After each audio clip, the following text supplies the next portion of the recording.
wasiirka wasaaradda xanaanada xoolaha iyo horumarinta kalluumaysiga wasiirka diinta iyo cuqaafta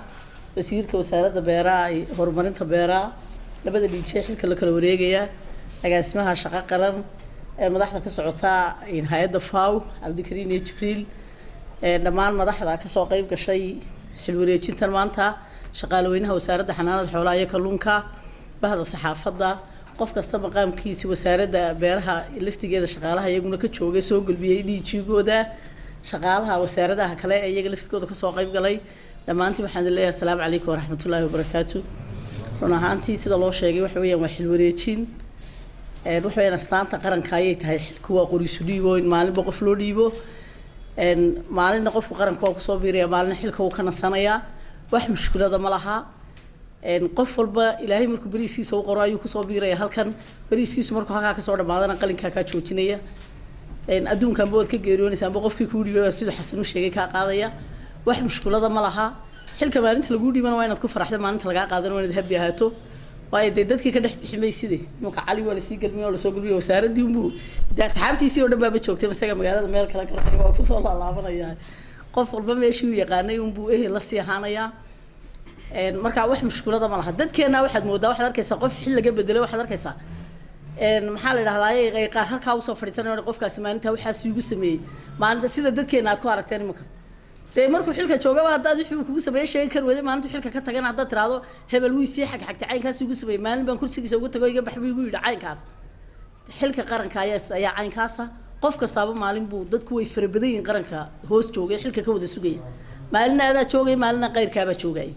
marka waa inaad maalinta joogtana ku xamdi naqdaa maalinta lagaana siiyana inaad ku xamdi naqdaa waayo risqi ilaahay baa kuu furan qofna warwar ma qabo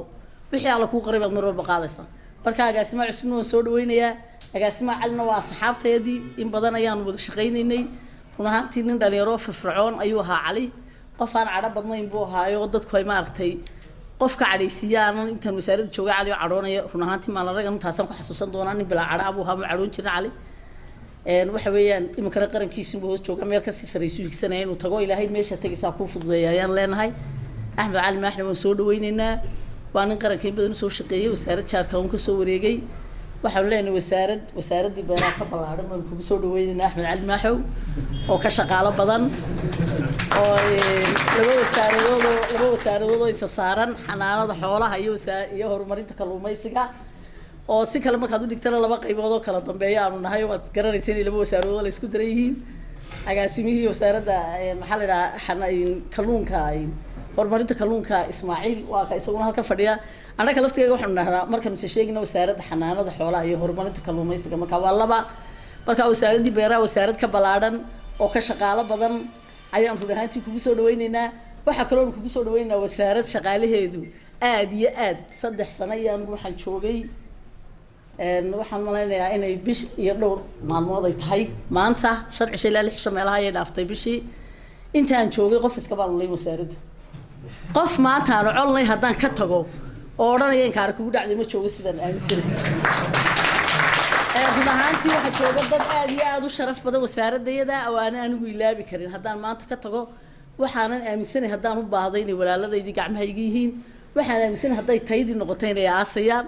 waxaan aaminsanahay mar walba inay wasaaradda xanaanada xoolaha iyo horumarinta kalluumaysigu garabkayga yihiin shaqaale wanaagsan oo dadka la iskama amaanay aad u dhib yar ayaa jooga wasaaraddan oo run ahaantii madaxa oo sharaf leh oo xul leh oo aanan been ka sheegaynin aanan kuna amaanaynin waxaan ahay rag iyo dumarba dad sharaf leh baa jooga wasaaradda ballaaran ee dadka sharafta leh joogaan baan kugu soo dhaweynaynaa you welcome baan ku leenahay aad iyo aad waan ku soo dhaweynaa wasaaradda waxqabadkeeda horena oo looga hadlay